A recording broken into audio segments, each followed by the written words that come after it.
Conan regresa a los reinos iborios, donde sirve como jefe de mercenarios en Nemedia, en Ofir y más tarde en Argos. En este último lugar, ciertas desavenencias con los representantes de la ley le obligan a embarcarse en la primera nave que sale hacia el extranjero. En el momento de producirse estos acontecimientos, Conan tiene unos 24 años. Capítulo 1. Conan se une a los piratas. Creedme, los verdes brotes despiertan en primavera, y el otoño pintan las hojas con un fuego sombrío. Creedme, yo aún conservo virgen mi corazón para prodigar mis ardientes deseos a un solo hombre.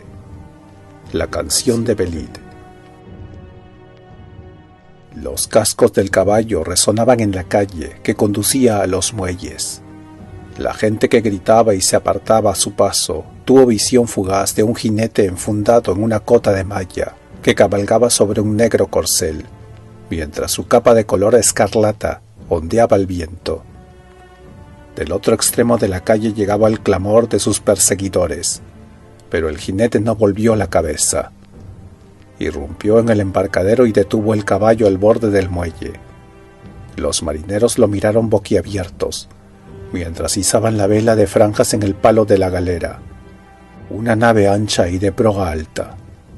El capitán, un hombre corpulento de barba negra, que se hallaba en la proa dirigiendo la maniobra de destraque, lanzó un grito iracundo, cuando el jinete saltó desde la silla del caballo y con un ágil brinco aterrizó en el centro de la cubierta. «¿Quién te ha invitado a subir a bordo?», preguntó a gritos el capitán. «Poneos en marcha», dijo el intruso con un rugido, subrayando la frase con un gesto violento y feroz, que hizo caer gotas de sangre de su espada. «Pero vamos hacia las costas de Kush», protestó el patrón de la nave. «Entonces yo también voy a Kush». El capitán lanzó una rápida mirada a la calle por la que venía un grupo de jinetes a todo galope. Más atrás venía un pelotón de arqueros, con sus armas colgadas al hombro. «¿Puedes pagar el pasaje?», preguntó el patrón del barco. «Te voy a pagar con acero», gruñó el desconocido de la cota de malla, mientras empuñaba una gran espada que lanzaba destellos azulinos bajo el sol. «Por Kron, que si no zarpas inmediatamente, voy a inundar la galera con la sangre de la tripulación». El capitán conocía muy bien a los seres humanos.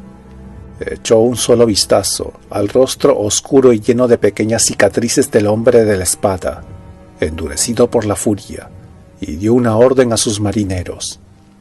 La galera se separó del muelle y los remos comenzaron a hundirse rítmicamente en el agua cristalina.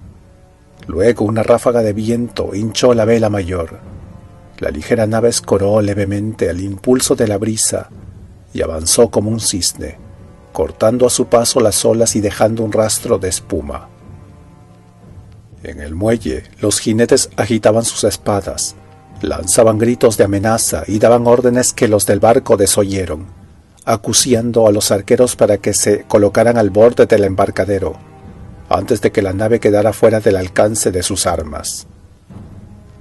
«Dejad que ladren», dijo sonriendo el hombre de la espada, «y tú sigue tu rumbo, capitán». El patrón del barco descendió del pequeño puente de proa, avanzó entre las filas de remeros y ascendió al puente de popa. El desconocido permaneció allí, con la espada apoyada en el mástil, con la mirada alerta y el sable dispuesto a todo. El capitán le observó atentamente, procurando no acercarse demasiado a la enorme espada. Tenía enfrente a un joven alto, corpulento, cubierto con una negra cota de malla, llena de escamas, bruñidas grebas y un casco de acero azulino, del que salían un par de cuernos muy finamente pulidos. De sus hombros colgaba una capa de color escarlata que ondeaba al viento. Un ancho cinturón de cuero repujado, con una hebilla dorada, sostenía la vaina de la espada. Por debajo del casco asomaba una melena negra y lisa que contrastaba con sus ardientes ojos azules. «Si vamos a viajar juntos», dijo el capitán, «será mejor que nos llevemos bien». Me llamo Tito y soy patrón de barco con licencia del puerto de Argos. Me dirijo hacia Kush para traficar con abalorios, sedas, azúcar y espadas con empuñadura de latón, a cambio de lo cual espero que los reyes negros me den marfil, copra, mineral de cobre, esclavos y perlas.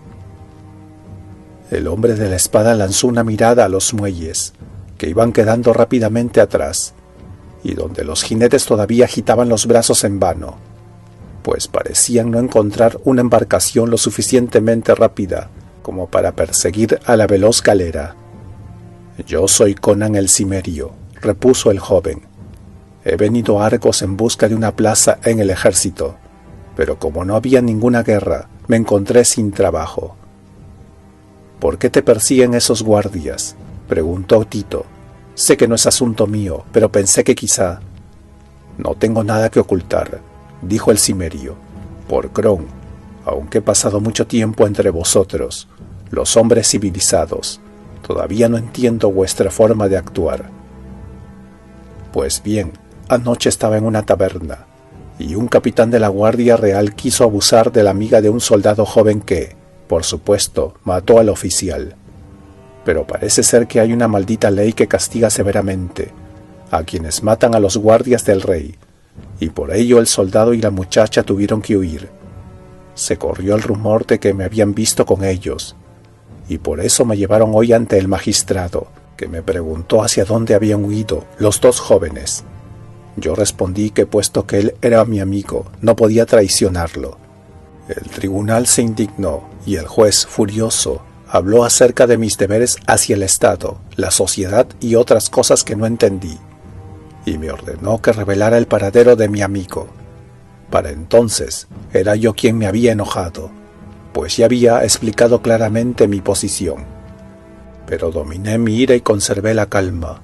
El juez dijo gritando que yo había manifestado un profundo desprecio hacia el tribunal, y que debía ser encerrado en una mazmorra para que me pudriera allí, hasta que traicionara a mi amigo. Por consiguiente, y viendo que estaban todos locos, desenvainé mi espada y le partí la cabeza al juez. Después me abrí paso entre el público presente, y al ver allí cerca el caballo del alguacil, me apoderé de él y cabalgué hasta los muelles, donde esperaba encontrar un barco que partiera hacia el extranjero. «Bueno», dijo Tito con aire disgustado, «los tribunales me han perjudicado muchas veces en ocasión de litigios con ricos mercaderes, por lo que no les guardo ningún afecto. Tendré que responder a muchas preguntas si vuelvo a este puerto, pero supongo que podré demostrar que actué bajo amenaza de muerte. Puedes envainar tu espada. Somos pacíficos marinos y no tenemos nada contra ti. Además, no está mal tener a bordo un guerrero como tú. Vamos a popa a beber una jarra de cerveza». «Me parece bien», repuso rápidamente el cimerio, mientras envainaba su espada. El Argus era un barco pequeño y resistente, como todos los que comerciaban entre los puertos de Singara y Argos, y los de las costas del sur. Estas embarcaciones solían mantenerse siempre a la vista de la costa, y raras veces se aventuraban en alta mar. El Argus tenía una proa alta rematada en una roda curva. Era ancho en el centro, y se afinaba nuevamente hacia popa, desde donde se le hacía avanzar con un remo muy largo. El principal medio de propulsión lo suministraba la gran vela de seda con franjas de colores, auxiliada por un foque. Los remos se utilizaban para entrar o salir de los puertos y bahías, así como en las calmas, cuando no soplaba el viento. Había 10 remos por banda, 5 a proa y 5 a popa de la cubierta central. La carga de mayor valor se colocaba debajo de esta cubierta de proa. Los marineros dormían en cubierta o entre las filas de bancos, protegidos durante el mal tiempo por unos baldaquines. La tripulación estaba compuesta por 20 hombres que manejaban los remos, 3 en el timón y el capitán del barco. Así pues, el Argus avanzó resueltamente hacia el sur, ayudado por un buen tiempo reinante. El sol calentaba más intensamente a medida que pasaban los días, por lo que se plegaron los baldaquines de seda con franjas de colores, que hacían juego con las velas y con las brillantes telas doradas de la proa y de las bordas. Después de unos días de navegación, avistaron la costa de Chen, formada por extensas praderas onduladas, en las que se divisaban de lejos los blancos remates de las torres de las ciudades, así como algunos jinetes de barba negra y narices aguileñas que, sentados en sus corceles, a lo largo de la costa, contemplaban con recelo el paso de la galera. Esta no fondeó allí, pues era escaso el beneficio que se obtenía comerciando con los fieros y astutos hijos de Chen. Tampoco se decidió el capitán Tito a atracar en la amplia bahía, a la que iba a desembocar el caudaloso río Styx, y donde se alzaban los elevados castillos negros de Kemi sobre las aguas azules. Ningún barco entraba sin ser invitado en aquel puerto, donde unos brujos morenos lanzaban terribles hechizos entre el humo oscuro de los sacrificios, que ascendía permanentemente de los altares manchados de sangre. En estos había mujeres desnudas que gritaban desesperadamente, y Set, la antigua serpiente, el superdemonio de los Iborios, pero dios de los Estigios, retorcía los brillantes anillos de su cuerpo entre sus fieles.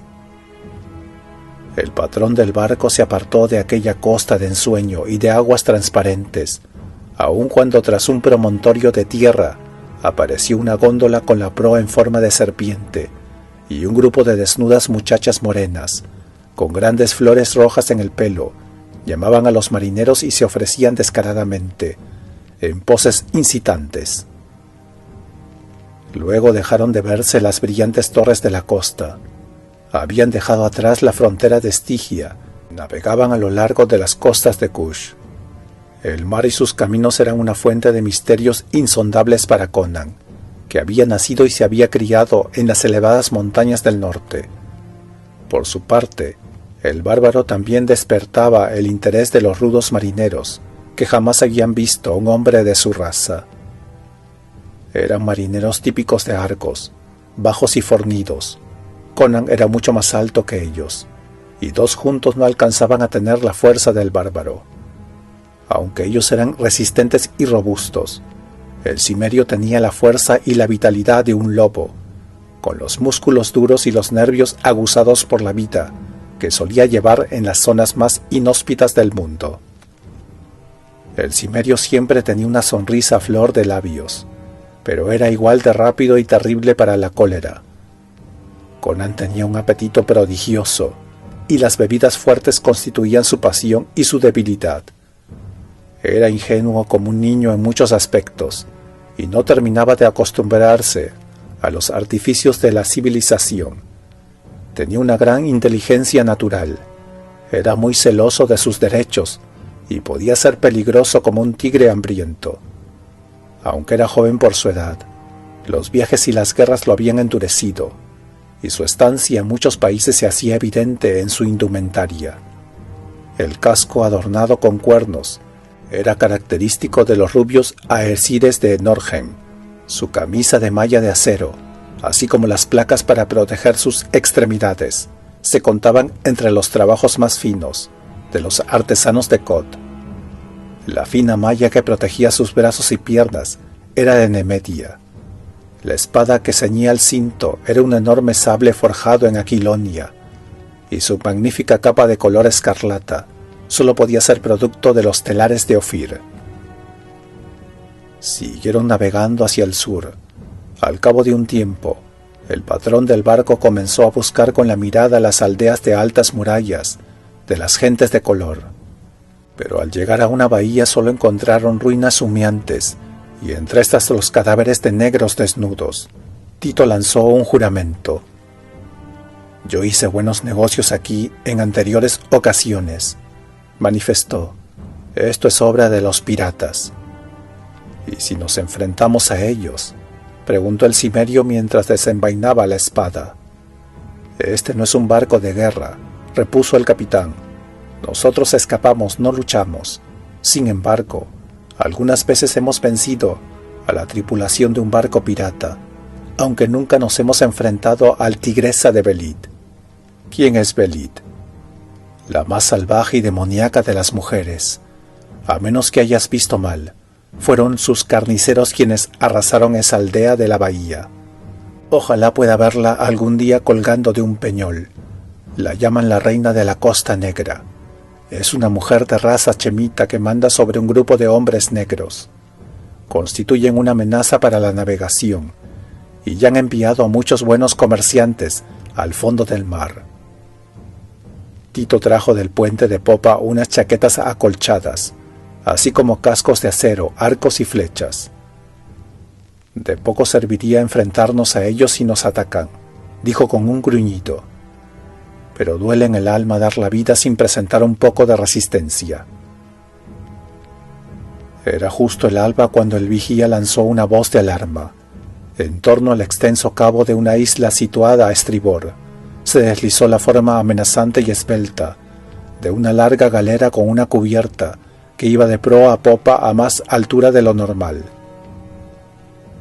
40 remos a cada lado la impulsaban velozmente por el agua, y las bordas estaban atestadas de negros desnudos, que entonaban cánticos y golpeaban sus lanzas contra unos escudos ovalados. En lo alto del mástil ondeaba un largo pendón de color carmesí. «Velid», exclamó Tito palideciendo. «¡Atención! ¡Poned la nave a cubierto!». «Vamos hacia aquella caleta. Si conseguimos llegar a la costa antes de que nos aborden, tendremos posibilidades de escapar con vida». Inmediatamente el Argus viró y se dirigió hacia los rompientes que se encontraban a lo largo de la playa sembrada de palmeras. Tito iba a un lado a otro, exhortando a los jadeantes remeros que multiplicaran sus esfuerzos. Al capitán se le pusieron los pelos de punta y sus ojos lanzaban destellos. «Dadme un arco», dijo Conan. «No lo considero un arma de hombres, pero he aprendido a manejarlo con los irgianos, y me resultará fácil abatir a unos cuantos enemigos en la cubierta de aquel barco». De pie sobre el puente de popa, el cimerio observó la galera en forma de serpiente que avanzaba ligeramente sobre las olas, y aunque era hombre de tierra, le resultaba evidente que el Argus jamás podría ganar aquella carrera. Las flechas que lanzaban desde la cubierta de la nave pirata caían con un silbido en el agua, a menos de 20 pasos de la popa. «Será mejor que nos enfrentemos a ellos», dijo el cimerio bruscamente. «De lo contrario moriremos todos con una flecha clavada en la espalda y sin haber devuelto un solo golpe». «Remad fuerte, perros», rugió Tito, haciendo un violento ademán con el musculoso puño. Los barbudos remeros gruñeron al inclinarse aún más sobre los remos. Los músculos se marcaban en sus brazos, y su piel estaba completamente bañada en sudor. La madera de la pequeña y ancha galera crujía violentamente, mientras el casco hendía las aguas. El viento había dejado de soplar, y la vela colgaba floja en el mástil. La nave enemiga se acercaba inexorablemente, y se encontraban todavía a 1 milla de los rompientes, cuando uno de los hombres que manejaba el timón cayó sobre el palo con una larga flecha clavada en el cuello. Tito saltó para ocupar su lugar, y Conan, de pie y con las piernas abiertas sobre la cubierta de popa, levantó su arco. Ahora alcanzaba a ver algunos detalles del barco pirata. Los remeros estaban protegidos por unas planchas metálicas ligeras, dispuestas a los lados de la nave, pero los guerreros que danzaban sobre la alta y estrecha cubierta se hallaban totalmente al descubierto. Estaban casi todos desnudos y tenían el cuerpo pintado, llevaban plumas y empuñaban lanzas y escudos. En la elevada plataforma de proa se erguía una delgada figura cuya piel blanca constituía un deslumbrante contraste con el brillo de ébano de los hombres que se encontraban a su alrededor. Era Velid, sin duda alguna. Conan cogió una flecha con plumas, y entonces una especie de escrúpulo o vacilación desvió su mano, y lanzó el dardo que atravesó el cuerpo de un alto arquero emplumado que estaba al lado de ella. El barco pirata iba ganando distancia al barco más pequeño. Las flechas llovían sobre la cubierta del Argus, y alguno de sus tripulantes lanzaba un grito de vez en cuando. Todos los timoneles habían caído bajo la lluvia de flechas, y Tito manejaba solo el pesado timón, mientras lanzaba maldiciones y hacía esfuerzos inauditos con los brazos y piernas. Pero en ese momento se derrumbó con un estertor, porque una flecha que tenía clavada en la espalda le había atravesado el corazón. El Argus quedó a la deriva, a merced de la marejada. Los tripulantes comenzaron a gritar aumentando la confusión, y entonces Conan decidió tomar el mando como era habitual. «Arriba el ánimo, muchachos», rugió mientras disparaba una flecha. «Empuñad vuestras armas y devolved a esos perros algunos golpes, antes de que os corten el pescuezo.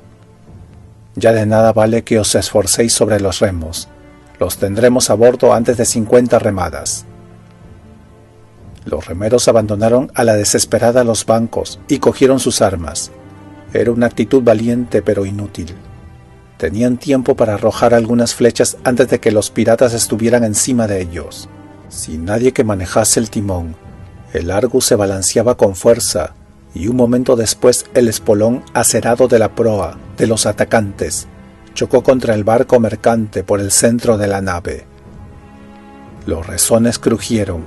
Desde la elevada cubierta, los piratas negros lanzaron una lluvia de flechas que atravesaron las chaquetillas acolchadas de los desventurados marineros, y luego saltaron con una lanza en la mano para completar la matanza. En la cubierta del barco pirata yacían una docena de cadáveres, fruto de la destreza de Conan con el arco. La lucha en el Argus fue breve y sangrienta. Los rechonchos marineros no pudieron oponer resistencia a los bárbaros de elevada estatura, y fueron cayendo de uno en uno. En otro lugar de la nave, la lucha había tomado un cariz especial. Conan, de pie sobre la elevada popa, se hallaba al mismo nivel que la cubierta del barco pirata. Cuando la proa de acero se hundió en el costado del Argus, el cimerio consiguió guardar el equilibrio, a pesar del encontronazo, desechando luego el arco.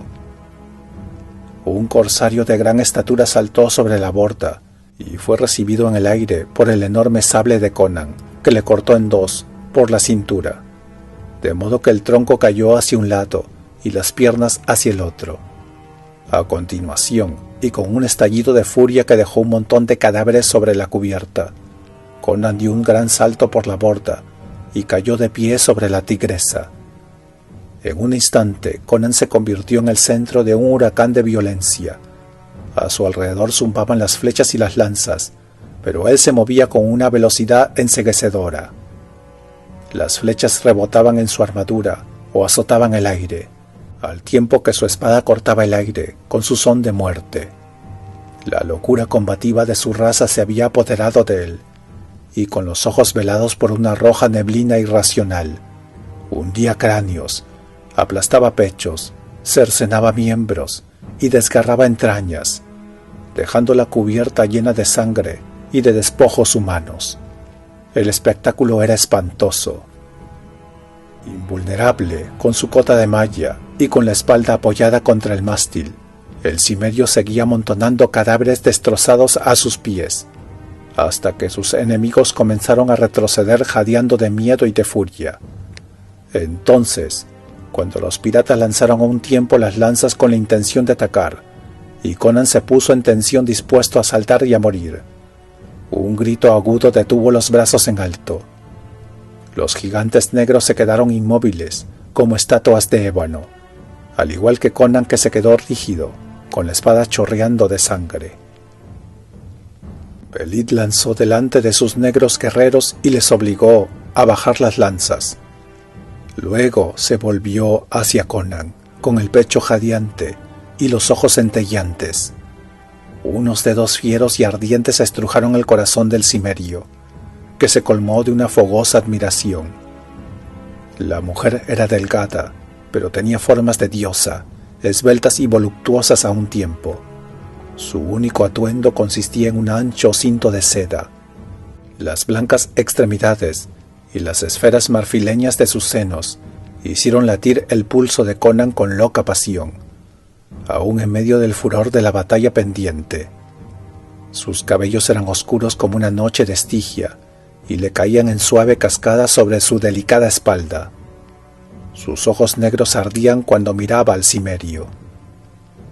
La joven era indómita como el viento del desierto, ágil y peligrosa como una pantera. Se acercó a Conan sin prestar atención a la enorme espada manchada con la sangre de sus hombres. El suave muslo de la mujer rozó la pierna de él. Sus labios rojos se entreabrieron cuando miró los sombríos y amenazantes ojos azules del cimerio. «¿Quién eres?», preguntó. «Por Ishtar, que jamás he visto a nadie como tú, a pesar de haber recorrido estos mares desde las costas de Singara hasta las últimas hogueras del sur. ¿De dónde vienes?». «De Argos», respondió él escuetamente, temiendo algún movimiento traicionero. Si la mano de la mujer se acercaba a la enjollada daga que llevaba en el cinto, de un solo manotón la dejaría sin sentido sobre la cubierta. Sin embargo, el cimerio, en lo más profundo de su ser, no temía. Había estrechado a demasiadas mujeres, civilizadas o bárbaras, en sus brazos de hierro, como para no reconocer el brillo que ardía en los ojos de aquella. «Tú no eres un blando iborio», exclamó ella. «Eres valiente y duro como un lobo gris. Esos ojos nunca se han visto encadilados por las luces de la ciudad. Esos músculos no se han ablandado por la vida fácil entre paredes de mármol». «Soy Conan el Cimerio», contestó él. Para las gentes de climas tropicales y exóticos, el norte era un intrincado reino mítico poblado de feroces gigantes de ojos azules, que de cuando en cuando descendían de sus heladas tierras con una antorcha y una espada. Sus incursiones nunca los habían llevado más al sur de Chen, por lo que aquella joven chemita no distinguía entre aesires, vanires o cimerios. Con su inequívoco instinto femenino, se había dado cuenta de que había hallado a su amante y de que su raza no significaba nada, salvo para proporcionarle el encanto que confieren los países remotos. «Y yo soy Belit», exclamó ella, como diciendo, «soy una reina». A continuación, la muchacha le tendió los brazos abiertos y le dijo, «Mírame, Conan, soy Belit, la reina de la Costa Negra. Oh, tigre del norte, eres tan frío como las nevadas montañas que te vieron nacer. Tómame y estréchame con tu fiero amor. Ven conmigo a los confines de la tierra y de los mares. Yo soy reina por el fuego, el acero y la muerte. Sé tú mi rey». Los ojos de Conan escrutaron las filas de guerreros manchados de sangre, en busca de una expresión de ira o de celos, pero no vio nada de eso. La furia se había disipado en los rostros de ébano. El bárbaro se dio cuenta de que para aquellos hombres, Belit era algo más que una mujer. Era una diosa cuya voluntad era incuestionable. Conan lanzó una mirada al Argus, que se balanceaba sobre un mar teñido de rojo, con las cubiertas ensangrentadas y retenido por los resones de abordaje. Luego miró hacia la costa de tonalidades azules, después hacia las verdes brumas del océano, y finalmente al vibrante cuerpo que se hallaba delante de él, y su corazón bárbaro se estremeció. Dominar aquellas brillantes tierras azuladas junto a la joven tigresa de piel blanca. Amar, reír, navegar, conquistar botines. «Iré contigo», dijo él roncamente, sacudiendo las gotas de sangre de su espada. Nagya», dijo entonces la muchacha con voz vibrante como la cuerda de un arco. «Trae hierbas curativas y atiende las heridas de tu amo. Los demás, traed el botín a bordo y alejémonos de aquí». Mientras Conan tomaba asiento con la espalda contra la barandilla de popa, para que el viejo chamán atendiese los cortes que tenía en brazos y piernas, la carga de la infortunada Argus fue rápidamente trasladada a bordo del Tigresa y almacenada en pequeños compartimentos que había debajo de cubierta. Los cadáveres de los tripulantes del barco mercante y de los piratas que habían muerto durante la batalla fueron arrojados por la borda y sirvieron de alimento a los tiburones que infestaban aquellas aguas. Los piratas heridos quedaron en el centro de la cubierta para ser curados. A continuación se soltaron los resones de abordaje, y mientras el Argus se hundía silenciosamente en las aguas teñidas de sangre, el Tigresa se alejaba hacia el sur entre rítmicos golpes de remo. Cuando el barco comenzó a navegar por las cristalinas aguas azules, Belit subió a popa. Sus ojos ardían como los de una pantera en la oscuridad, cuando se quitó sus adornos, sus sandalias y su cinto de seda, y arrojó todo a los pies del cimerio. Entonces, poniéndose de puntillas, con los brazos extendidos hacia arriba y completamente desnuda, gritó a sus gentes: «Lobos del mar azul, observad la danza del apareamiento de Belit, cuyos padres fueron reyes de Asgalum». Y bailó como un torbellino en el desierto, como una llama inextinguible, como el impulso de la creación y de la muerte. Sus pies blancos rozaban suavemente la cubierta manchada de sangre, y los moribundos se olvidaron de morir, mientras la contemplaban extasiados. Entonces, al tiempo que las blancas estrellas brillaban tenuemente a través del terciopelo azul del atardecer, haciendo de su cuerpo una borrosa llama marfileña, Belit lanzó un grito salvaje y se arrojó a los pies de Conan. El ciego deseo del cimerio le hizo olvidar el mundo cuando estrujó su jadeante cuerpo contra las negras placas de su pecho acorazado. Capítulo 2. El loto negro. En aquella ciudadela de la muerte de piedras destrozadas, sus ojos cayeron en la trampa de aquel fulgor profano y terrible. Una extraña locura me oprimió con fuerza la garganta, como un rival que se interpone entre dos amantes. La canción de Belit. El Tigresa surcó los mares, y todas las aldeas negras de la costa se estremecieron. El tan-tan resonó en la noche, anunciando que la diableza del mar había encontrado un compañero, un hombre de hierro cuya violencia superaba las del león herido. Entonces los sobrevivientes de los despojados navíos estigios maldijeron el nombre de Belit y el del blanco guerrero de los ojos azules. Por ello, los príncipes estigios recordaron eternamente a este hombre, y su memoria fue un árbol amargo que dio frutos de color carmesí en los ojos que siguieron. Pero el Tigresa siguió navegando despreocupado con el viento errante hasta que ancló frente a las costas del sur, en la desembocadura de un caudaloso y turbulento río, cuyas orillas eran murallas selváticas llenas de misterio. «Este es el río Sarkeva, que significa muerte», dijo Belit. «Sus aguas son venenosas. ¿Ves cuán turbias y cenegosas fluyen? Solo los reptiles ponzoñosos pueden vivir en ese río. Los hombres de piel negra lo evitan siempre. Una vez, una galera estigia que huía de mi barco se internó por este río y desapareció. Yo anclé en este mismo lugar, y algunos días después la galera volvió flotando a la deriva sobre las oscuras aguas. Estaba desierta y su cubierta parecía manchada de sangre. Había un solo hombre a bordo, pero se había vuelto loco y murió sollozando. El cargamento estaba intacto, pero la tripulación había desaparecido silenciosa y misteriosamente. Amado mío, yo creo que a orillas de este río hay una ciudad. He oído relatos acerca de torres gigantescas y de murallas que contemplaron desde lejos los pocos marinos que osaron remontar esta corriente. Nosotros no tenemos a nada ni a nadie. Conan, vayamos hacia allí y saqueemos la ciudad. Conan asintió, como hacía generalmente cuando Belit trazaba un plan. Ella era quien planeaba las incursiones, y el cimerio quien las llevaba a cabo. Poco le importaba a él hacia dónde navegar, o contra quién combatiesen, mientras no dejaran de navegar y de combatir. El cimerio estaba satisfecho con este tipo de vida. Las batallas habían mermado la tripulación.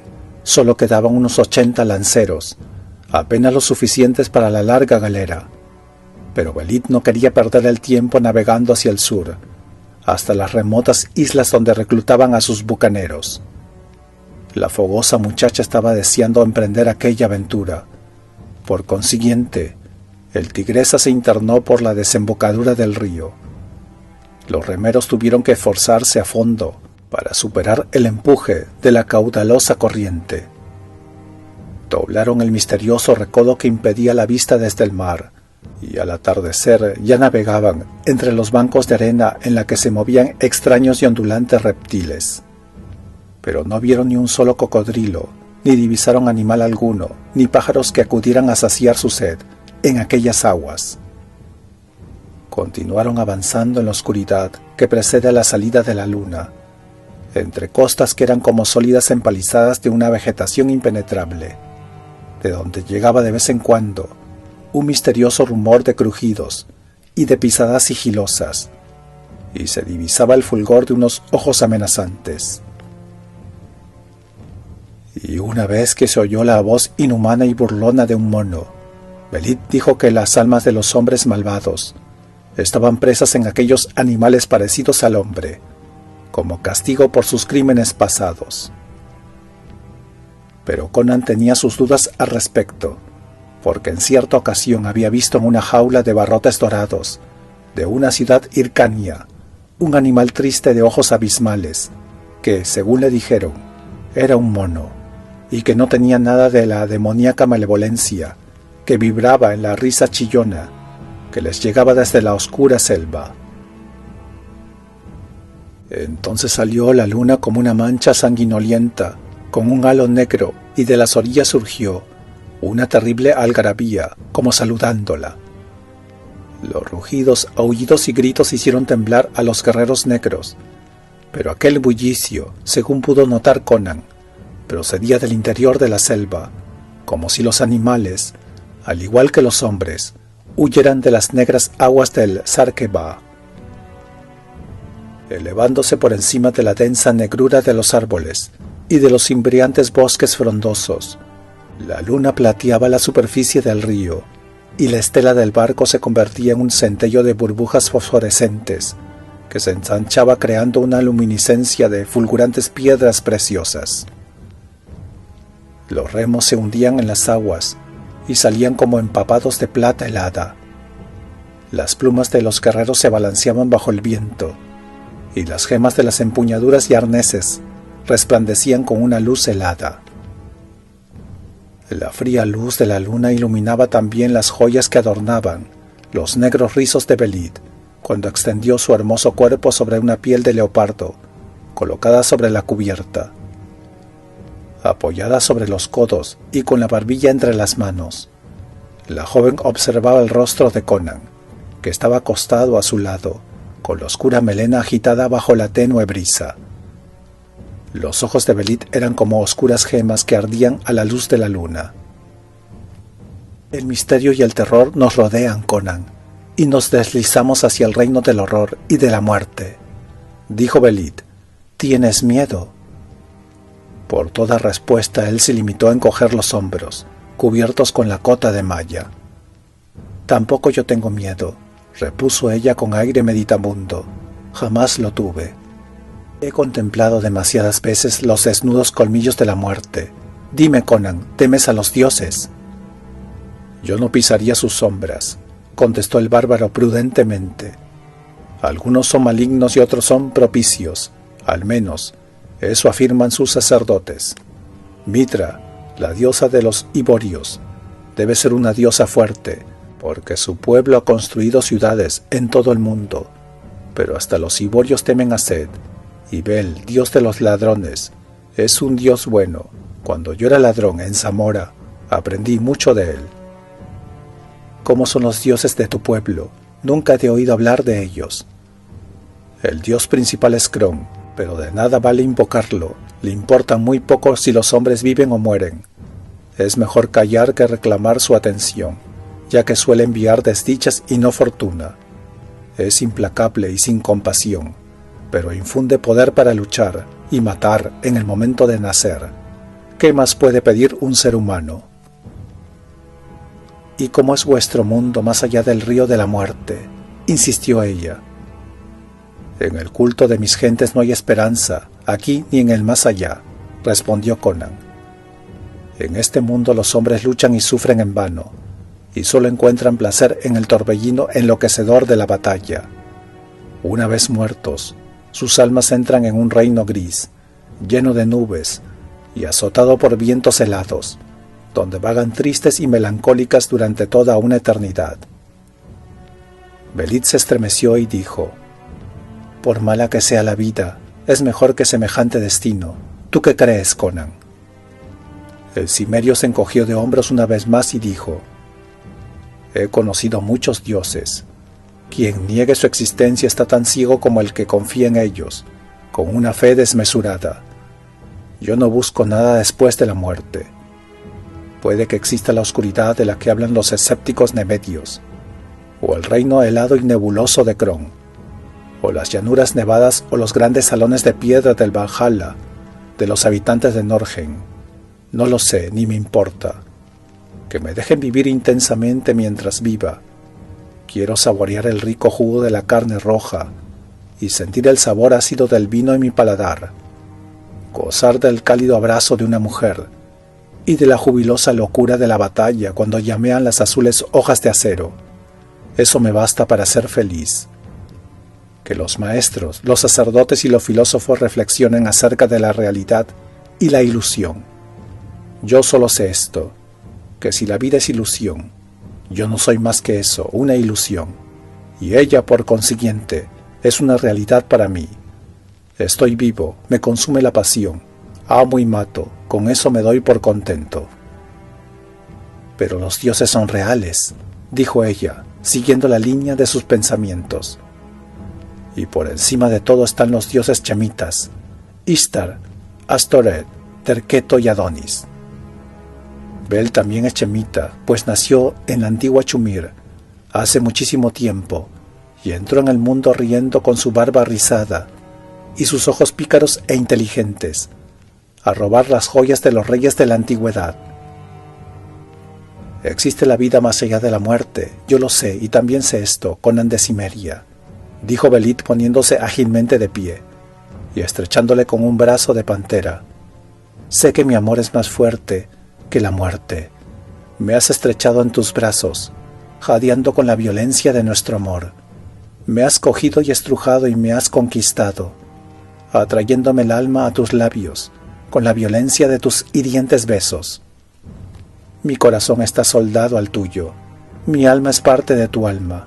Si yo muero y tú tuvieras que luchar por tu vida, yo volvería del abismo para ayudarte. Sí, lo haría tanto si mi espíritu flotara bajo las velas purpúreas del mar cristalino del paraíso, como si se retorciese entre las llamas del infierno. Soy tuya, y ni los dioses ni la eternidad podrán separarnos». Un grito de espanto llegó desde el puesto de proa. Tras apartar a Belit a un lado, Conan se puso en pie de un salto, con la espada resplandeciente bajo la luz de la luna, y los pelos de punta por la escena que estaba contemplando. El vigía negro se tambaleaba sobre la cubierta, apoyado en algo que parecía el tronco de un árbol oscuro y sinuoso, que se balanceaba sobre la barandilla. Entonces Conan se dio cuenta de que se trataba de una gigantesca serpiente, que había saltado por encima de la borda y sujetaba al desdichado vigía con sus enormes fauces. Las chorreantes escamas brillaban pálidamente bajo la luz de la luna, a medida que el reptil se retiraba de la cubierta, mientras el guerrero atrapado gritaba y se retorcía como una rata en los colmillos de una serpiente pitón. Conan corrió hacia la proa y alzando su enorme espada, casi cortó en dos al gigantesco animal, que era más grueso que el cuerpo de un hombre. La sangre empapó la cubierta, mientras el monstruo moribundo se alejaba sin soltar a su víctima, hasta que se hundió en el tenebroso río, anillo tras anillo, dejando tras de sí una sanguinolienta espuma, bajo la cual el hombre y el reptil desaparecieron juntos. A partir de entonces Conan prosiguió la guardia personalmente, pero ningún otro monstruo llegó reptando desde las cenagosas profundidades del río. Cuando el cielo clareaba en la selva, el cimerio divisó los negros colmillos de unas torres oscuras que se alzaban entre los árboles. Llamó a Belit, que aún dormía sobre la cubierta, envuelta en una capa de color escarlata, y ella corrió a su lado con los ojos brillantes por la emoción.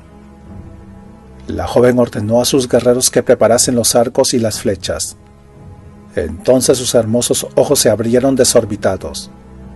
Lo que vieron cuando doblaron un recodo y quedó ante su vista aquella orilla era el fantasma de una ciudad. La maleza y los arbustos crecían profusamente entre las piedras rotas y las losas de lo que un tiempo habían sido calles, plazas y grandes patios. Por todas partes, excepto en la misma orilla del río, crecía la selva, ocultando columnas caídas y túmulos derruidos con su verde veneno. Aquí y allá se veían enormes torres que alzaban su precario equilibrio contra el cielo de la mañana, así como columnas rotas que sobresalían por encima de los muros en ruinas. En el centro de la plaza se levantaba una pirámide de mármol, rematada por una fina estatua, hasta que sus ojos agudos percibieron señales de vida. «Es un enorme pájaro», dijo uno de los guerreros, de pie en la popa. «No, es un murciélago monstruoso», afirmó otro. «Es un mono», dijo Belit. En ese momento el engendro extendió unas alas muy amplias y desapareció volando hacia la selva. «Era una especie de mono alado», dijo el viejo Ñaga, con gesto inquieto. «Será mejor que nos dejemos cortar el cuello antes de desembarcar en ese lugar. Está encantado». Belit se burló del supersticioso anciano y ordenó que la galera se acercara a la orilla y atracase en los muelles derruidos. Ella fue la primera en saltar a tierra, seguida de cerca por Conan. Luego desembarcó la tropa de piratas de piel de ébano, con sus blancas plumas ondeando bajo la brisa de la mañana, con las lanzas preparadas y los ojos observando con recelo la selva que los rodeaba. En aquel lugar reinaba un silencio tan siniestro como el de una serpiente dormida. Belit siguió entre las ruinas. Su vibrante y esbelto cuerpo, lleno de vida, contrastó extrañamente con la desolación y la destrucción que había a su alrededor. El sol se alzaba lentamente sobre la selva, llameante y amenazador, inundando las torres con una tenue luz dorada que hacía resaltar las sombras que se agazapaban entre los muros derruidos. Belit señaló una fina torre redondeada que parecía tambalear sobre unos inseguros cimientos. Conducía hasta ella un camino de losa flanqueada por columnas rotas, entre las que crecían plantas. Delante de la torre había un enorme altar. Belit recorrió con rapidez el antiguo camino de piedra y se detuvo delante del altar. «Este era el templo de los antiguos», le dijo a Conan. «Mira esos canalillos que hay a los lados del altar, son para la sangre. Las lluvias de 10.000 años no han conseguido lavar las oscuras manchas que hay en la piedra. Las paredes se han derrumbado y este bloque de piedra sigue desafiando el tiempo y los elementos». «¿Pero quiénes serán esos antiguos?», preguntó Conan. Ella extendió sus finas manos con un gesto de desamparo para subrayar sus palabras. «Ni siquiera en las leyendas se menciona a esta ciudad», dijo, «pero fíjate en los orificios para las manos que hay en ambos extremos del altar. Los sacerdotes solían esconder sus tesoros debajo de sus altares. A ver si entre 4 de vosotros podéis levantar esa losa». Belit retrocedió unos pasos para dejar sitio al tiempo que miraba hacia la torre que se alzaba por encima de ellos. 3 de los guerreros más fuertes ya habían aferrado la losa por los huecos, que curiosamente no estaban hechos para manos humanas. Cuando Belit dio un gran paso hacia atrás, lanzando un grito de horror, los negros se quedaron paralizados en su sitio y Conan, que se había agachado para ayudarlos, giró en redondo al tiempo que lanzaba una maldición. «Hay una serpiente entre la hierba», dijo ella retrocediendo. «Ven a matarla, Conan. Vosotros seguid intentando alzar la losa». El cimerio se acercó rápidamente a la joven y otro negro ocupó su lugar. Mientras Conan examinaba la hierba en busca de la serpiente, los gigantescos negros se apoyaron firmemente sobre los pies y entre gruñidos fueron levantando poco a poco la piedra, con los músculos tensos debajo de la piel de ébano. La losa del altar giró repentinamente hacia un lado, Al mismo tiempo se oyó un terrible estruendo y la torre se desplomó sepultando a los 4 negros bajo los bloques de piedra. Un grito de horror surgió entre las filas de sus compañeros. Los finos dedos de Belit se clavaron en el brazo de Conan. «No había ninguna serpiente», susurró ella. «Era una artimaña para alejarte del altar. Sentí miedo, pues sabía que los antiguos guardaban bien sus tesoros. Ahora despejemos las piedras». Eso hicieron, y luego levantaron los cuerpos destrozados de los 4 hombres. Debajo de estos los piratas hallaron una cripta tallada en la roca viva. El altar, que giraba ingeniosamente hacia un lado por medio de rodillos de piedra, había servido de tapadera.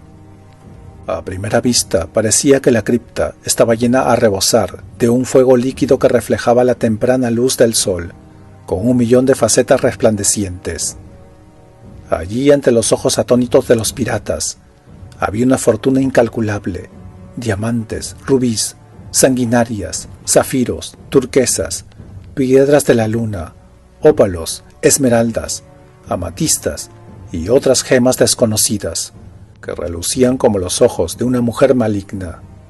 La cripta estaba abarrotada de brillantes piedras preciosas que centelleaban bajo los rayos del sol.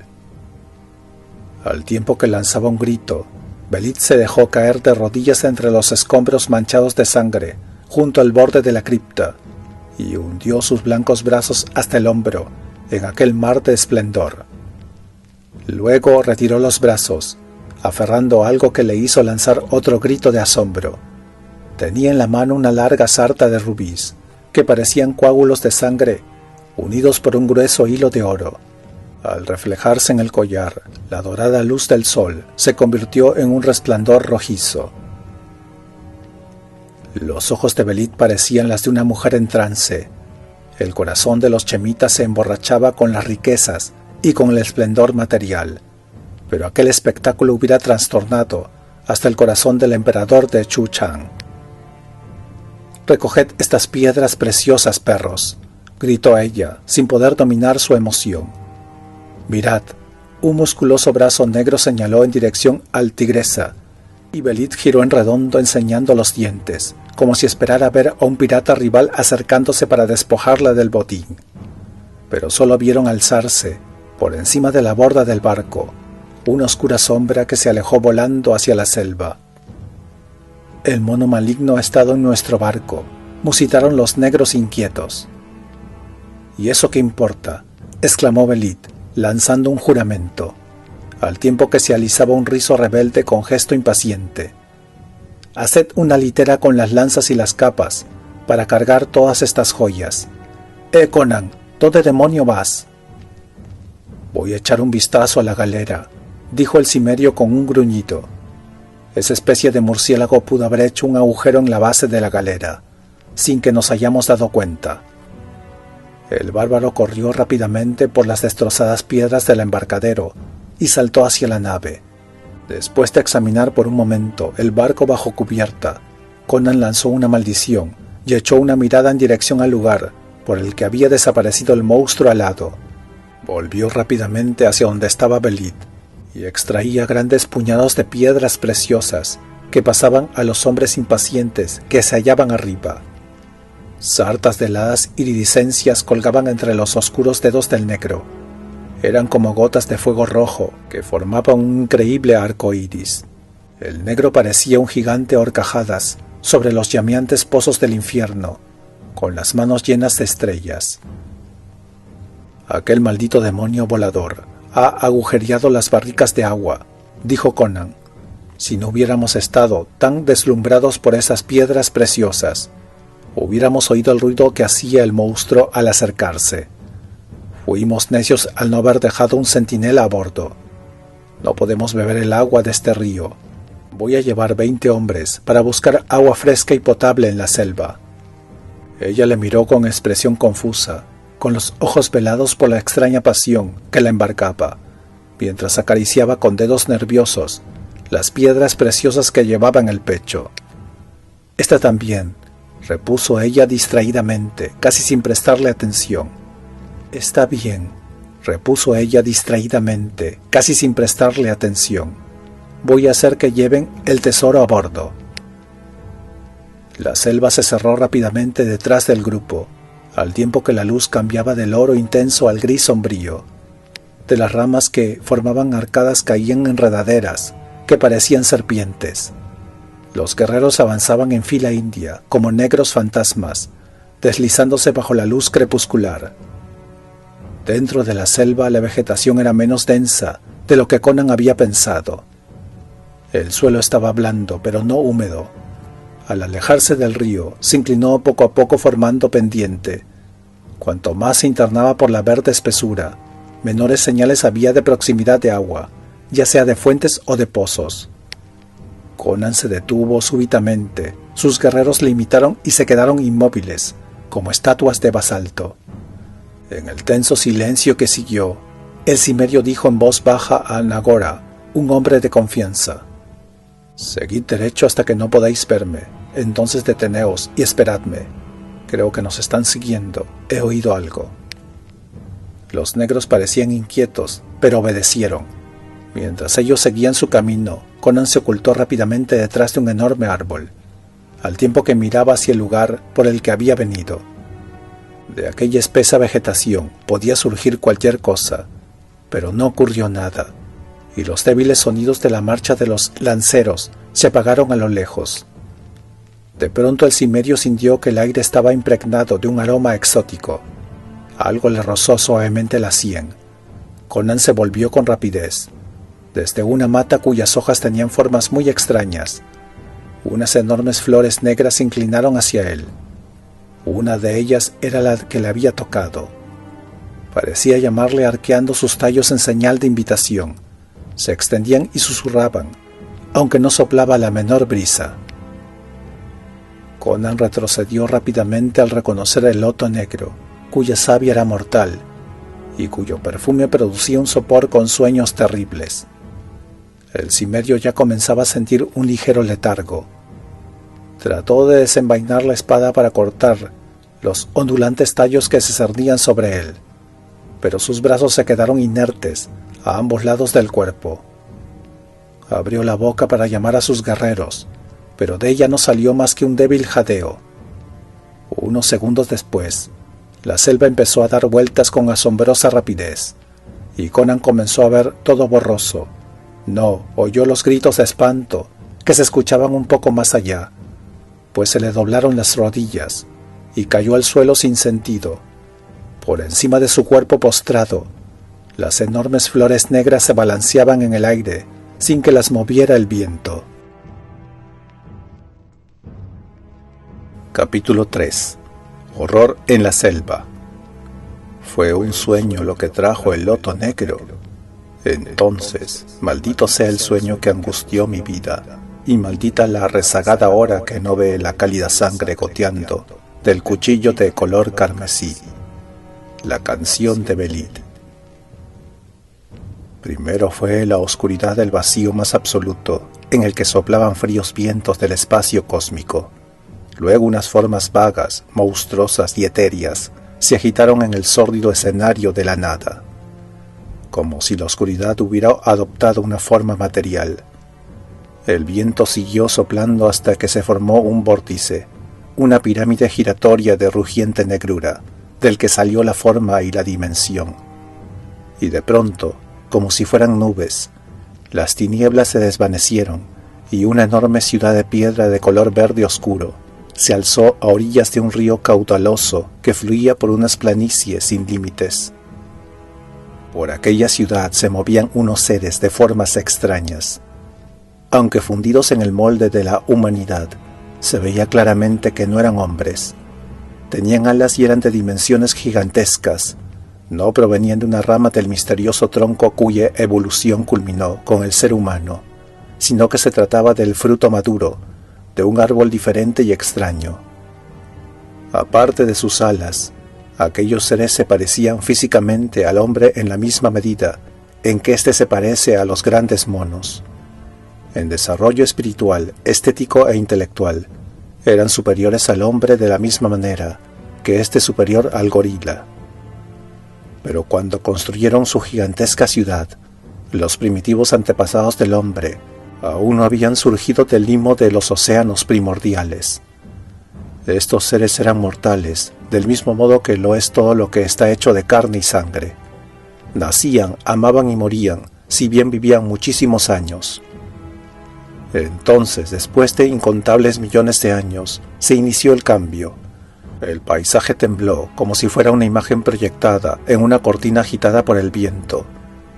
Las eras pasaron por la ciudad y el campo, al igual que fluyen las olas en el mar, y cada una de ellas produjo grandes cambios. En algún lugar del planeta se estaban alterando los centros magnéticos. Los enormes glaciares y los campos de hielo se desplazaron hacia los nuevos polos. El litoral del gran río también se alteró. Las llanuras se convirtieron en pantanos en los que pululaban asquerosos reptiles. Donde se extendían fértiles praderas, surgieron primero bosques y luego densas selvas. Las transformaciones obraron también sobre los habitantes de la ciudad, si bien estos no emigraron hacia nuevas tierras. Razones incomprensibles para el hombre los retuvieron ligados a su funesto destino. Y mientras aquella tierra, que estaba fuera rica y poderosa, se hundía cada vez más en el negro cieno de la sombría selva, el caos se abatió sobre los habitantes de la ciudad. Terribles convulsiones estremecieron la tierra. Las noches eran espeluznantes y los volcanes en erupción se recortaban como rojas columnas de fuego en el oscuro horizonte. Después de un terremoto que sacudió desde las murallas exteriores hasta las torres más altas de la ciudad, el río adquirió un color negro durante varios días. Alguna sustancia letal se había escapado de las profundidades subterráneas. Una terrible transformación química se produjo en las aguas que las gentes habían bebido durante milenios. Muchas personas murieron después de beber aquellas aguas, pero quienes sobrevivieron sufrieron un cambio paulatino, tan sutil como aterrador. Al tener que adaptarse a las nuevas condiciones del medio, se hundieron muy por debajo de su nivel original, pero las aguas letales provocaron en ellos una alteración mucho más terrible, y las nuevas generaciones se volvieron cada vez más bestiales. Los que habían sido dioses alados se convirtieron en demonios sin alas, con todo el vasto conocimiento de sus antepasados, pero distorsionado y pervertido de manera espantosa e infernal. Del mismo modo que habían alcanzado niveles muy superiores a los de la humanidad, se hundieron más bajo de lo que se podía concebir en las peores pesadillas. Morían pronto, víctimas de su propio canibalismo, y en medio de las tinieblas de la medianoche, estallaban en la selva tremendas peleas. Por último, entre las ruinas cubiertas por líquenes, entre los escombros de los que habían sido su esplendorosa ciudad, solo quedó un ser, un cuerpo agazapado y deforme, una horrenda perversión de la naturaleza. Luego aparecieron los primeros seres humanos, hombres de piel oscura y rostro aguileño, que llevaban arneses de cobre y cuero y utilizaban arcos. Se trataba de los guerreros de la prehistórica Estigia. Eran tan solo 50 hombres agotados, demacrados y hambrientos, a causa del prolongado esfuerzo. Estaban sucios y cubiertos de arañazos y de vendajes manchados de sangre fresca. La suya era una historia de guerras y derrotas, de una huida ante una tribu más fuerte que los llevó cada vez más hacia el sur, hasta que se perdieron en el gran océano de la selva y del mar. Se tendieron exhaustos entre las ruinas. Unas plantas que había allí y que solo florecían una vez cada siglo, agitaron sus rojos pétalos a la luz de la luna. Entonces les invadió el sueño. Mientras dormían, un ser repulsivo de ojos ardientes salió reptando de las sombras y realizó espantosos ritos extraños sobre todos los durmientes. La luna colgaba del cielo sombrío tiñendo la selva de rojo y negro. Por encima de los hombres que dormían brillaban tenuemente las flores rojas como manchas de sangre. Luego la luna se ocultó y los ojos del nigromante relucieron como rubíes en la noche oscura como el ébano. Cuando el alba extendió su blanco velo sobre el río, no había hombres a la vista, Solo el espantoso ser alado y peludo, que estaba agazapado en medio de un círculo de 50 hienas enormes de piel manchada, que apuntaban con sus temblorosos hocicos hacia el cielo mortecino y aullaban como las almas condenadas que en el infierno. A continuación, una escena siguió a la otra con vertiginosa rapidez. Hubo un movimiento confuso, un retorcerse y fundirse de luces y sombras contra el fondo de la negra selva, las ruinas de piedras verdes y el cenagoso río. Unos hombres negros llegaron río arriba en barcas que tenían una calavera en la proa. Otros se ocultaron sigilosamente entre los árboles, con lanzas en la mano. Corrían gritando en la oscuridad, huyendo de un par de ojos rojos y de unos colmillos imponentes. El aullido de hombres moribundos estremeció las sombras. Unos pies furtivos avanzaron en silencio, y unos ojos de vampiro horadaron las tinieblas con su fuego rojo. Hubo festines aterradores a la luz de la luna, ante cuyo disco luminoso una sombra con alas de murciélago aleteaba sin cesar. Y de repente, en claro contraste con aquellas escenas, por el recodo del río se vio llegar una larga galera atestada de brillantes cuerpos de ébano, en cuya proa se alzaba un gigante de piel blanca, cubierto con una malla de acero. En ese momento, Conan se dio cuenta de que estaba soñando. Hasta aquel instante no había tenido conciencia de su existencia individual, pero cuando se vio a sí mismo sobre la cubierta del Tigresa, reconoció la frontera entre la realidad y el sueño, si bien no se despertó. Mientras esto pasaba por su mente, la escena cambió súbitamente hacia el claro de la selva en el que Nogra y 19 lanceros negros se hallaban en actitud de espera. Cuando Conan empezó a comprender que le esperaban a él, un ser horroroso bajó del cielo, y la impasibilidad de los hombres fue interrumpida por el terror. Presas de pánico, arrojaron sus armas y corrieron como locos a través de la selva, seguidos de cerca por el monstruo que agitaba sus grandes alas por encima de ellos. El caos y la confusión siguieron a estas visiones, mientras Conan luchaba por despertar con las pocas fuerzas que le quedaban. Se veía vagamente a sí mismo acostado bajo una movediza mata de flores negras, mientras desde los matorrales una figura repulsiva se arrastraba hacia él. Haciendo un esfuerzo titánico, Conan rompió las ligaduras invisibles que le mantenían preso en sus sueños y se despertó. El cimerio lanzó una mirada llena de asombro a su alrededor. Divisó cerca de él el loto negro que se agitaba y se apresuró a alejarse de la maligna planta. En el mullido suelo, cerca de donde se encontraba, vio un rastro que semejaba el de un animal al acecho, antes de salir de su escondrijo, para luego retirarse sin llevar a cabo su propósito. Aquellas huellas parecían las de una hiena increíblemente grande. Conan gritó para llamar a Gora. Un silencio primordial se cernía sobre la selva, en la que sus gritos sonaron frágiles y huecos, como una burla.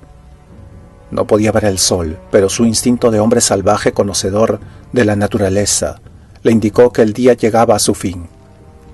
Una sensación de pánico le invadió al darse cuenta de que había estado sin sentido durante muchas horas. Rápidamente siguió las huellas de los lanceros hasta que llegó a un claro. Allí se detuvo en seco y un escalofrío le recorrió el cuerpo al reconocer el claro que había visto en el sueño que tuvo bajo la influencia del loto negro. Había escudos y lanzas desparramadas por todas partes, como si hubieran sido arrojados al emprender una precipitada fuga. Por las huellas que llevaban fuera del claro de vuelta hacia la espesura de la selva, Conan se dio cuenta de que los lanceros negros habían escapado frenéticamente de algo que les amenazaba. Las pisadas se superponían y se confundían entre los árboles. Con la velocidad del rayo, el cimerio salió de la selva y llegó hasta una rocosa colina empinada que caía de pronto formando un abrupto precipicio que tenía unos 12 metros de altura. En el borde del abismo había algo agazapado. Al principio, Conan creyó que se trataba de un enorme gorila negro. Luego vio que era un negro gigantesco que estaba sentado en cuclillas, como un mono, con los largos brazos colgando y una baba espumosa cayéndole de los labios. Solo cuando ese ser lanzó un alarido que parecía un sollozo y corrió hacia él levantando las manos, Conan advirtió que se trataba de Gora. El negro hizo caso omiso del grito de Conan y atacó con los ojos en blanco y los brillantes dientes al descubierto. Su rostro era una máscara inhumana. Con la piel erizada por el horror que la locura siempre inspira a las personas cuerdas, Conan alzó la espada y traspasó con ella el cuerpo del negro. Luego, evitando las garras que se tendían hacia él, mientras Gora caía, avanzó hacia el borde del precipicio. Durante un instante el cimerio se quedó mirando las abruptas rocas que se divisaban abajo y sobre las cuales yacían los lanceros de Gora, con el cuerpo retorcido, los miembros destrozados y los huesos deshechos. Ninguno de ellos se movía. Una nube de enormes moscas negras zumbaba por encima de las piedras manchadas de sangre. Las hormigas habían comenzado a roer los cadáveres. En las ramas de los árboles más cercanos, aguardaban los buitres y un chacal que, al mirar hacia arriba y ver a un hombre vivo en el risco, huyó furtivamente del lugar. Conan se quedó inmóvil durante unos segundos, luego giró en redondo y volvió corriendo por donde había llegado, entre las hierbas, arbustos y enredaderas que le rodeaban, y se interponía en su camino como serpientes. Llevaba la espada baja en la mano derecha, y tenía una palidez desusada en el oscuro rostro. El silencio que reinaba en la selva no se veía interrumpido por nada. El sol acababa de ponerse en el horizonte, y grandes sombras se alzaban del limo de la oscura tierra. Conan avanzaba rápidamente a través de las gigantescas sombras de la muerte y la desolación, cubierto con la cota de malla. No se escuchaba otro sonido que su propio jadeo cuando salió de las sombras y llegó hasta las márgenes del río rodeadas de una luz crepuscular. Vio la galera adosada al muelle podrido. Sus restos se tambaleaban en la semioscuridad. Aquí y allá divisó manchas de color rojo vivo entre las piedras, como si una mano descuidada hubiera dado unas pinceladas con una brocha empapada de pintura de color carmesí.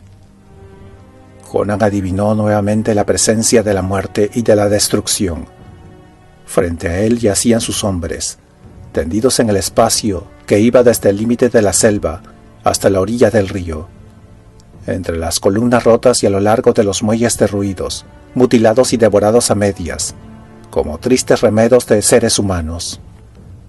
Alrededor de los cadáveres y de sus miembros cercenados, se veían numerosas huellas de enormes patas, similares a los rastros que dejan las hienas. Conan avanzó en silencio por el muelle, y al acercarse a la nave vio que de la cubierta colgaba algo que brillaba con un claro tono marfileño. Sin decir una palabra, el cimerio se detuvo y vio el cuerpo de la reina de la Costa Negra, que colgaba del peñol de su propia galera. Entre la cuerda de la que colgaba y su garganta había una ristra de piedras que parecían coágulos de color carmesí, que brillaban como la sangre, pero era el collar de oro con los enormes y resplandecientes rubíes. Capítulo 4. Ataque desde el aire. Estaba rodeado de negras sombras. Las fauces chorreantes se abrieron desmesuradamente y cayeron gotas rojas más gruesas que la lluvia.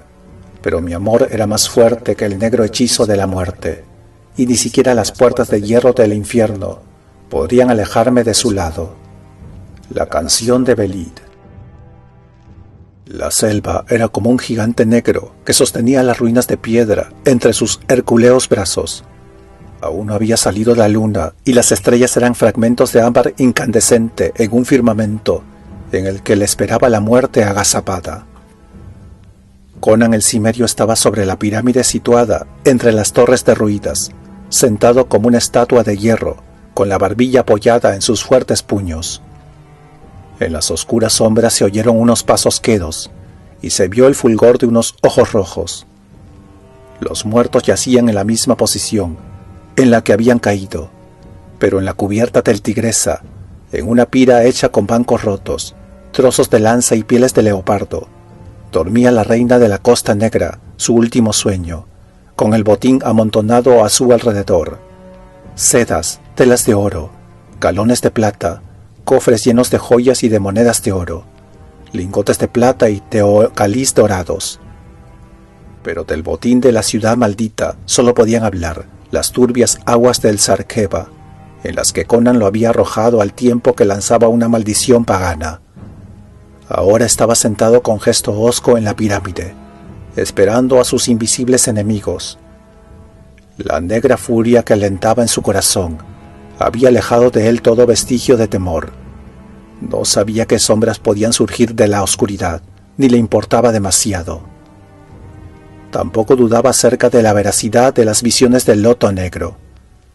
Comprendió que mientras le esperaban en el claro del bosque, Gora y sus compañeros habían sido atacados por el monstruo alado y que al huir, presas del pánico, se habían caído por el precipicio. Todos murieron menos su jefe, que de alguna manera había escapado a la muerte, pero no a la locura. Mientras tanto, o quizá inmediatamente después, se produjo la aniquilación de los que estaban en la orilla del río. Conan tenía la seguridad de que aquello había sido una matanza más que una batalla.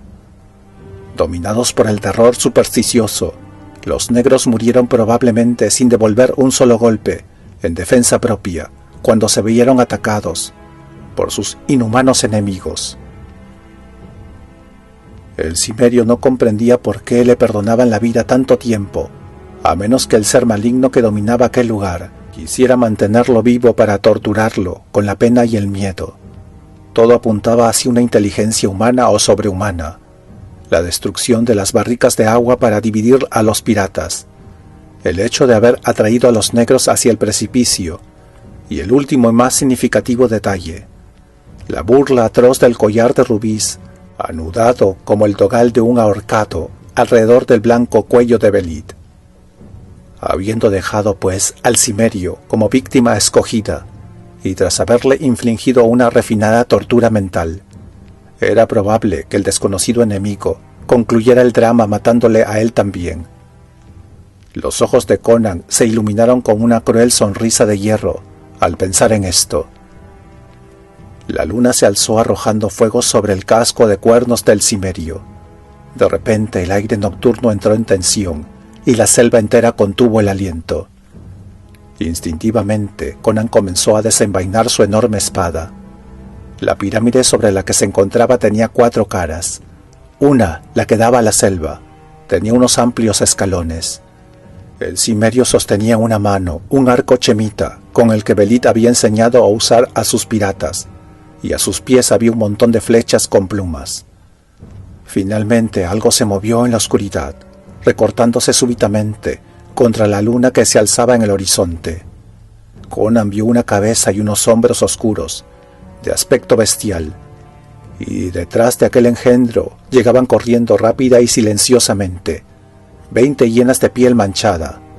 Sus colmillos lanzaban destellos a la luz de la luna, y sus ojos brillaban como nunca habían brillado los ojos de un animal. Eran 20. Conan cogió una flecha, se oyó el chasquido de la cuerda del arco, y una sombra de ojos ardientes saltó por los aires y cayó al suelo retorciéndose. El resto de la manada no vaciló, seguían avanzando y las flechas del cimerio caían sobre los monstruos como una lluvia de muerte, lanzadas con toda la fuerza y la precisión de sus músculos de acero, movidos por un odio infernal. A pesar de su ciega furia, Conan no erró el blanco. El aire se llenó de flechas cargadas de muerte. Los estragos causados por la embestida de la manada eran aterradores. Más de la mitad de sus enemigos cayeron antes de alcanzar el pie de la pirámide. Otros ascendieron por los amplios escalones. Al mirar sus ojos llameantes, Conan comprendió que aquellos seres no eran animales. No era solo su tamaño sobrehumano lo que establecía la diferencia, sino que de aquellos emanaba una aurea tangible, como la oscura bruma que se alza de un pantano sembrado de cadáveres. No era capaz de adivinar qué alquimia infernal había dado vida a aquellos seres. Lo que sí sabía era que se enfrentaba con una diabólica magia más negra que la del pozo de Esquelos. Firmemente apoyado sobre sus pies, Conan tensó el arco y lanzó su última flecha contra el enorme cuerpo peludo que se abalanzaba sobre su garganta. La flecha salió disparada como un rayo de luna. El monstruo sufrió una convulsión en el aire y se estrelló de cabeza, con el cuerpo atravesado de parte a parte. Entonces los demás se precipitaron sobre Conan como una pesadilla de ojos centellantes y colmillos afilados.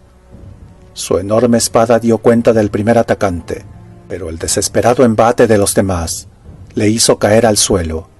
Aplastó un pequeño cráneo con la empuñadura de su sable, sintiendo que los huesos se quebraban y la sangre y los sesos se derramaban sobre su mano.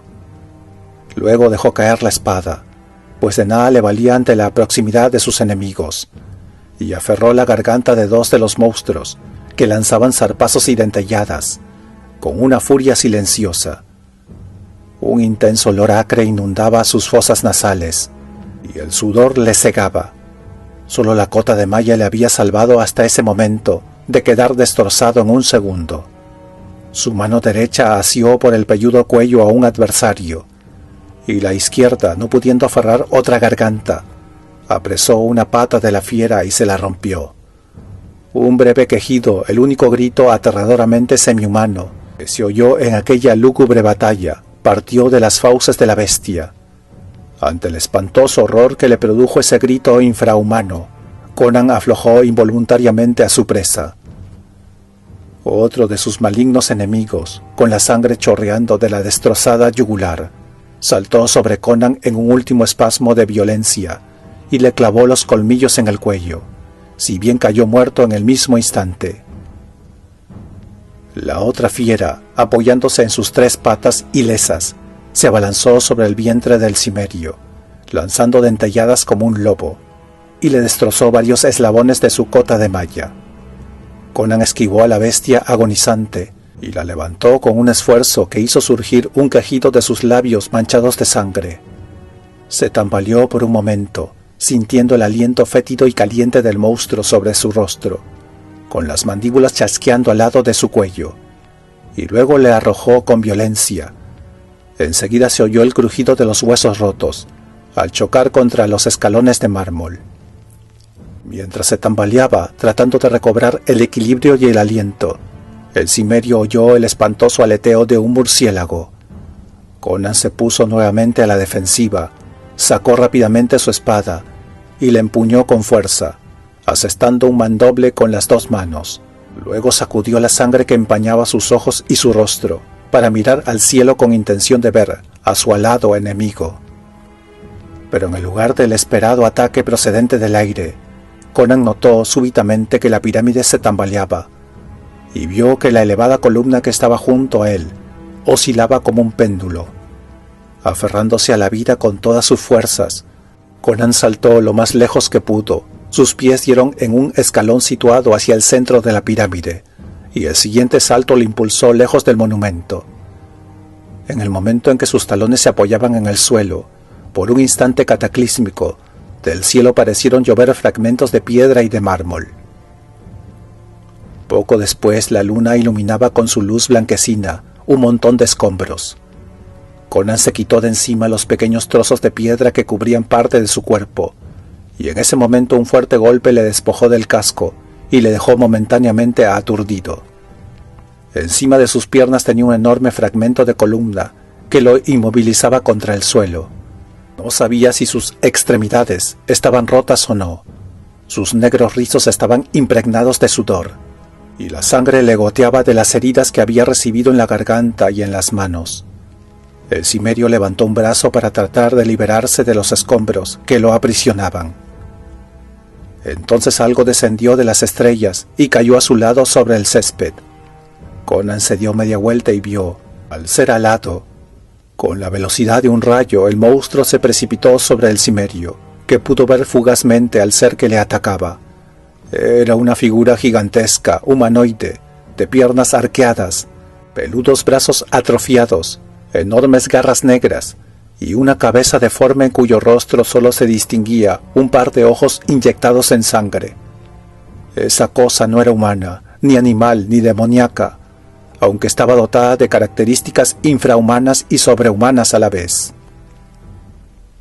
Pero Conan no tenía tiempo para tales reflexiones ni especulaciones. Extendió los brazos hacia la espada que estaba en el suelo, pero sus dedos, arqueados como garfios, no pudieron cogerla.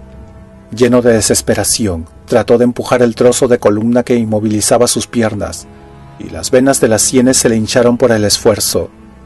El pesado bloque fue cediendo poco a poco, pero el cimerio se dio cuenta de que antes de que pudiera liberarse, el monstruo estaría encima de él, y sabía muy bien que aquellas negras garras significaban la muerte. El ser alado no había dejado de volar. Se cernió durante unos instantes sobre el postrado cimerio, como una sombra negra, con los brazos extendidos, y de repente un fulgor blanco se interpuso entre Conan y el murciélago.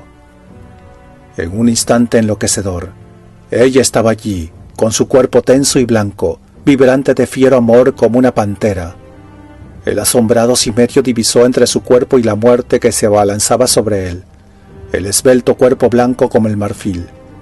Vio el resplandor de sus ojos oscuros a la luz de la luna, la espesa mata de cabellos sedosos y brillantes, el pecho jadeante y los labios entreabiertos, que lanzaron un grito agudo que resonó como el acero cuando ella se abalanzó sobre el pecho del monstruo alado. «Belit», exclamó Conan. Ella dirigió una rápida mirada al cimerio, y sus hermosos ojos oscuros reflejaron toda la fuerza de su amor, un amor natural como el fuego ardiente y como la lava incandescente. Un momento después ella desapareció, y el cimerio solo vio al demonio alado que retrocedía, dominado por un miedo insólito, con los brazos levantados como para defenderse de un ataque. Entonces Conan supo que Belit se hallaba realmente en la pira del Tigresa. En sus oídos resonó nuevamente la frase apasionada de la muchacha: «Si yo muero y tú tuvieras que luchar por tu vida, yo volvería del abismo para ayudarte». Al tiempo que lanzaba un grito terrible, el cimerio apartó la piedra a un lado. El monstruo alado volvió a atacar, y Conan saltó para enfrentarse con él, con la sangre inflamada por la furia. Los poderosos músculos de sus antebrazos se pusieron en tensión cuando empuñó la enorme espada y describió un arco mortal, apoyándose en los talones. Su mandoble alcanzó al monstruo justamente encima de las caderas y lo dividió en dos. Las piernas cayeron a un lado y el tronco hacia el otro. Conan se quedó inmóvil bajo la silenciosa luz de la luna, con la espada apoyada en el suelo, contemplando los restos de su enemigo. Los incandescentes ojos rojos lo miraron durante unos instantes, luego se pusieron vidriosos y después se cerraron. Las grandes manos se estremecieron con un espasmo hasta que se quedaron rígidas. La raza más antigua del mundo se había extinguido. Conan levantó la cabeza, buscando maquinalmente a las bestias que habían sido esclavas y ejecutoras del monstruo alado, pero no vio a ninguna de ellas. Los cuerpos que ahora vio tendidos sobre la hierba eran de hombres, no de bestias. Hombres de rostros aguileños, de piel negra, traspasados por las flechas o destrozados por la espada, y poco a poco se iban convirtiendo en polvo delante de sus ojos.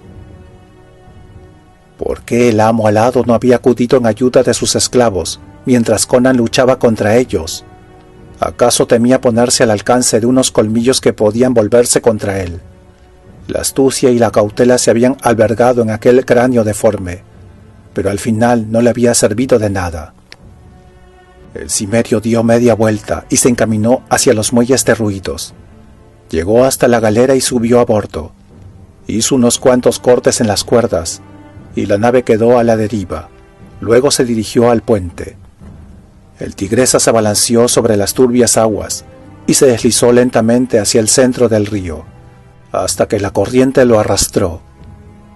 Conan se inclinó sobre el timón, al tiempo que su sombría mirada se clavaba en el cuerpo, que se encontraba en la pira envuelto en su capa y rodeado de riquezas que valían el rescate de una emperatriz. Capítulo 5. La pira funeraria. Terminaron para siempre las aventuras. No se alzarán más los remos, ni ondearán las velas. El pentón escarlata ya no será el terror de las costas oscuras. Mares azules del mundo recibid nuevamente en vuestro seno a la mujer que me habéis entregado. La canción de Belid. El alba tinó nuevamente las aguas del océano, de un tono violáceo. Un resplandor más rojo aún iluminó luego la desembocadura del río. Conan el cimerio se apoyó sobre su espada, y desde la playa de arena blanca contempló al Tigresa, que se alejaba en su último viaje. No había luz en aquellos ojos que contemplaban las olas cristalinas. Sobre las ondulantes extensiones azules se alejaba toda su gloria y su alegría. Un estremecimiento le sacudió de pies a cabeza, mientras la verde superficie del mar se convertía en una misteriosa bruma de color púrpura.